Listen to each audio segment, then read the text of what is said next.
നമസ്കാരം. Green global ചാനലിലേക്ക് സ്വാഗതം.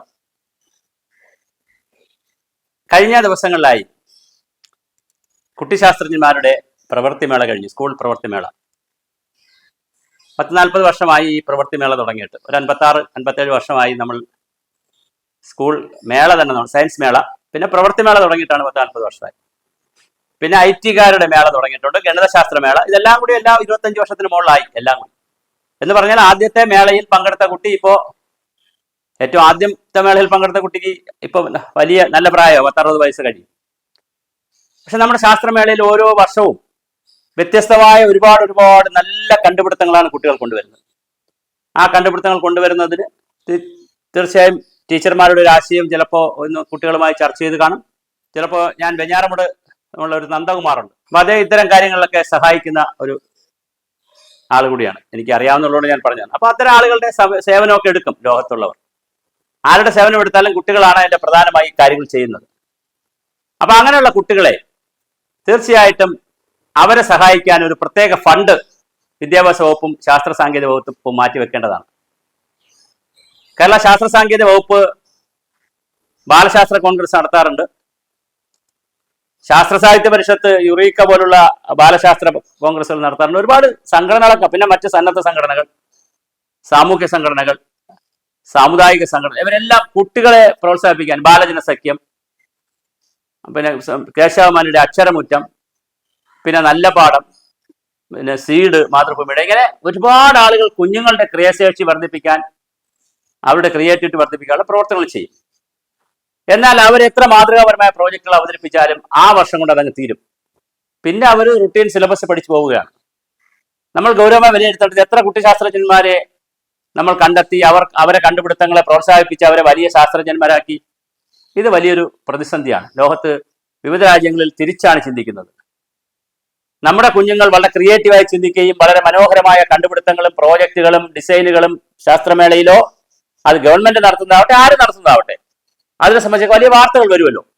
അങ്ങനെ വരുന്ന കുട്ടികളെ ഐഡന്റിഫൈ ചെയ്യുകയും ഒരു വർഷത്തിൽ ഒരു 10-100 കുട്ടികൾക്ക് ഒരു ചെറിയ സ്കോളർഷിപ്പ് കൊടുക്കുകയും ആ സ്കോളർഷിപ്പിൽ നിന്ന് അതിലൂടെ അവർ പുതിയ കണ്ടുപിടുത്തങ്ങൾ നടത്തുകയും വരുന്ന വർഷങ്ങളിൽ, ഇപ്പൊ 8ാം ക്ലാസ് പഠിക്കുന്ന കുട്ടിയാണ് എന്തെങ്കിലും കണ്ടുപിടിച്ചാൽ ഒരു 10ാം ക്ലാസ് +2 വരെ ആ കുട്ടിക്ക് 5 വർഷം വീണ്ടും അത് തുടരാൻ പറ്റും. ഞാൻ കഴിഞ്ഞ ദിവസം 3ാം ക്ലാസ്സിലെ കുട്ടി മുണ്ടക്കൈ ചൂരൽമലയുടെ ഉരുൾപൊട്ടലിനെ കുറിച്ചൊരു വീഡിയോ, ഒരു 3D മോഡൽ ചെയ്തത് ഞാൻ കാണാനിടയായി. 3ാം ക്ലാസ്സിലെ പഠിക്കുന്നുള്ളൂ കുട്ടി. അപ്പൊ അത്തരത്തിലുള്ള കുട്ടികൾ വളരെ മനോഹരമായി മുന്നോട്ട് വരുന്നുണ്ട്. ഇപ്പൊ 3ാം ക്ലാസ്സിലെ കുട്ടിയെ സഹായിക്കാൻ തീരുമാനിച്ചാൽ കുട്ടി 10ാം ക്ലാസ് 10 കഴിഞ്ഞ് 9 വർഷം പിന്നെ ഇനി കുട്ടി പഠിക്കും സ്കൂളിൽ തന്നെ. അപ്പൊ ചെറിയ സ്കോളർഷിപ്പ് കൊടുക്കണം. കൊടുത്തിട്ട് ഈ പുതിയ കണ്ടുപിടുത്തങ്ങൾ അവർ കണ്ടുപിടിക്കട്ടെ. അങ്ങനെ കണ്ടുപിടിച്ച് വളർന്നു വരുന്ന കുട്ടികൾക്ക് സെപ്പറേറ്റ് ഡിഗ്രി കൊടുക്കണം സർക്കാർ. എന്നിട്ട് ISR പോലുള്ള ഗവേഷണ സ്ഥാപനങ്ങളിൽ ജോലി കൊടുക്കണം. അപ്രന്റീസായിട്ട് കൊടുത്താൽ മതി. അവരെ പെർഫോമൻസ് കൊള്ളാമെങ്കിൽ സ്ഥിരം ജോലി കൊടുത്താൽ മതി. അപ്പൊ അങ്ങനെ നമുക്ക് കുട്ടിശാസ്ത്രജ്ഞന്മാരെ വളർത്തിയെടുക്കാനുള്ള വലിയൊരു പദ്ധതി ആണ് ശാസ്ത്രമേളയെ തുടർന്നുണ്ടാകുന്നത്. അല്ലെങ്കിൽ ശാസ്ത്രമേളയിൽ പോകും, അവർ പിന്നെ കുറച്ച് കാര്യങ്ങളൊക്കെ കണ്ടുപിടിക്കും, അല്ലെങ്കിൽ അവിടെ കൊണ്ട് പ്രദർശിപ്പിക്കും, മാർക്ക് വാങ്ങാൻ പോകും. മാർക്ക് കിട്ടാത്തവർ ഒരുപാട് പേരുണ്ടാവും. അതൊരു മത്സരമായാൽ പോരാ. അവിടെ നിന്ന് സെലക്ട് ചെയ്യുന്ന ഓരോ ശാസ്ത്രമേളയിൽ നിന്നും, ഓരോ പ്രവൃത്തി പരിചയമേളയിൽ നിന്നും ഏറ്റവും മനോഹരമായ കുട്ടികളെ വീണ്ടും ഒരു സെലക്ഷൻ പ്രോസസ് കൂടെ വച്ചാലും കുഴപ്പമില്ല, കണ്ടെത്തി അവരെ പ്രോത്സാഹിപ്പിക്കുന്ന പ്രത്യേക പദ്ധതി സർക്കാർ നടപ്പിലാക്കണം. അതുപോലെ തന്നെ സ്കൂൾ ക്ലാസ്സുകളിലെ കലാമത്സരങ്ങൾ, ഇപ്പൊ കായികമാണെങ്കിൽ കുറച്ച് ജീവി രാജ്യ സ്കൂളും അങ്ങനെ കുറച്ച് സംവിധാനങ്ങളുണ്ട്. പക്ഷെ കലാമത്സരങ്ങൾക്ക് അങ്ങനെ സംവിധാനങ്ങൾ പോരാ. കലാമത്സരങ്ങളിൽ ജയിക്കുന്ന കുട്ടികൾക്ക് വെറുതെ മാർക്ക് കൊടുത്തത് കൊണ്ട് മാത്രം പോരാ.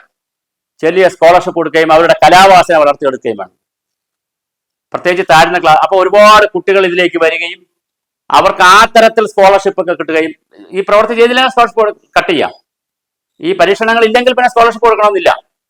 പക്ഷെ ഈ പരീക്ഷണങ്ങൾ വീണ്ടും നടത്തുകയാണെങ്കിൽ അതിന് മെറ്റീരിയൽ വാങ്ങാനാവട്ടെ, അതിനാവശ്യമായ ലിറ്ററേച്ചർ തയ്യാറാക്കാനാകട്ടെ, അതിന്റെ ഫീൽഡ് വർക്ക് ചെയ്യാനാവട്ടെ, ഡേറ്റ കളക്ഷൻ ആവട്ടെ, ചെറിയ പണം ആവശ്യമുണ്ട്. അത് കൊടുക്കുന്ന സ്കോളർഷിപ്പും ഫെലോഷിപ്പും നമുക്ക് ഏർപ്പെടുത്താൻ കഴിയണം. ആ രീതിയിൽ ഓരോ ശാസ്ത്രമേളയിൽ നിന്നും പുതിയ ശാസ്ത്രജ്ഞന്മാരെ ഉണ്ടാക്കിയെടുക്കാനുള്ള ഒരു സെലക്ഷൻ പ്രോസസ്സ് ഇവിടെ നടത്തണം. ഒരുപക്ഷെ 10-25 വർഷം മുമ്പ് അത് ചെയ്തിരുന്നെങ്കിൽ ഇപ്പോൾ എത്ര മനോഹരമായ സാമൂഹ്യ അവബോധമുള്ള, സാമൂഹ്യ ഉത്തരവാദിത്വമുള്ള സോഷ്യൽ റെസ്പോൺസിബിൾ ആയിട്ടുള്ള ഒരുപാട് സയന്റിസ്റ്റുമാരെ നമുക്ക് ഉണ്ടാക്കിയെടുക്കാൻ കഴിയുമായിരുന്നു. പക്ഷെ കഴിഞ്ഞു പോയി, അത് പ്രശ്നമില്ല. ഇനിയും നമുക്കത് ആലോചിക്കാം, ഗൗരവമായി ചിന്തിക്കുക, വളരെ വലിയ രീതിയിൽ ആലോചിക്കുക. ഗവൺമെന്റുകൾ ആലോചിക്കുക, അതിന് വിദ്യാഭ്യാസ വകുപ്പിന് അത് ആലോചിക്കാൻ പറ്റും, ശാസ്ത്ര സാങ്കേതിക കൗൺസിലിന് അത് ആലോചിക്കാൻ പറ്റും, ശാസ്ത്ര സാങ്കേതിക വകുപ്പിന് അത് ആലോചിക്കാൻ പറ്റും. പിന്നെ അതുപോലെ തന്നെ മറ്റ് സംഘടനകൾക്ക് അതിനെ പ്രോത്സാഹിക്കാൻ പറ്റും. പ്രത്യേകിച്ച് ക്ലൈമാറ്റ് ചേഞ്ച് പോലുള്ള നല്ല പ്രോജക്റ്റുകൾ കുട്ടികൾ ചെയ്യുകയാണെങ്കിൽ എൻവയോൺമെന്റൽ ക്ലൈമറ്റ് ഡിപ്പാർട്ട്മെന്റിനെ സഹായിക്കാൻ പറ്റും. ബയോഡൈവേഴ്സിറ്റിയിൽ കുട്ടികൾ നല്ല പ്രൊജക്ട് ചെയ്യുകയാണെങ്കിൽ ബയോഡൈവേഴ്സിറ്റി ബോർഡിനെ അതിനെ സഹായിക്കാൻ പറ്റും. അങ്ങനെ ഓരോ ഏജൻസികളും പൊല്യൂഷൻ കൺട്രോൾ ബോർഡ് ചെയ്യുക കാര്യങ്ങൾ ചെയ്യുകയാണെങ്കിൽ പൊല്യൂഷൻ കൺട്രോൾ ബോർഡിനെ തന്നെ ചെയ്യാൻ പറ്റും. അവയർനെസ്സിനൊക്കെ പൈസ ഉണ്ടല്ലോ. ആ രൂപത്തിൽ എല്ലാ ഏജൻസി ഏത് സബ്ജക്റ്റ് ആണോ കുട്ടികൾ ചെയ്യുന്നത് ആ സബ്ജക്റ്റിലുള്ള അതുപോലെ ഗവേഷണ സ്ഥാപനങ്ങളുണ്ട്. ഇപ്പൊ CWRDM, നാറ്റ്പാക്ക്, NSS തുടങ്ങിയ ഒരുപാട് സ്ഥാപനങ്ങളുണ്ട്. TBGRI, KFRI, ഈ സ്ഥാപനങ്ങളുമായും കുട്ടികൾ ടൈപ്പ് ചെയ്യാം. ആ തരത്തിൽ കുഞ്ഞുങ്ങളെ ടൈപ്പ് ചെയ്ത് ഈ കുട്ടി ശാസ്ത്രജ്ഞന്മാർക്ക് വലിയ ശാസ്ത്രജ്ഞന്മാരാകാനുള്ള, വലിയ സാങ്കേതിക വിദഗ്ധരാകാനുള്ള, സാങ്കേതികമായ കാര്യങ്ങൾ കണ്ടുപിടിക്കാൻ കഴിയുന്ന, വലിയ വിഷണറിമാരാകാൻ കഴിയുന്ന, വലിയ വലിയ സ്വപ്നങ്ങൾ കാണാൻ കഴിയുന്ന ആളുകളാക്കി അവരെ മാറ്റാൻ സമൂഹത്തിന്റെ വക ഒരു സപ്പോർട്ട് കൊടുക്കണം. അത് സാമ്പത്തിക സഹായം ഉൾപ്പെടെ കൊടുക്കുന്നതിനെ കുറിച്ച് ആലോചിക്കുക.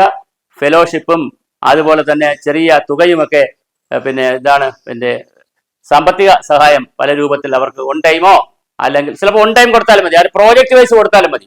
അവർ പുതിയ പ്രോജക്റ്റ് ആശയങ്ങൾ തന്നാൽ അതിന് പണം കൊടുക്കുന്നു. ആ രീതിയിലെങ്കിലുമുള്ള പുതിയ ചിന്തകൾ നമുക്ക് ഉണ്ടാക്കിയെടുക്കണം.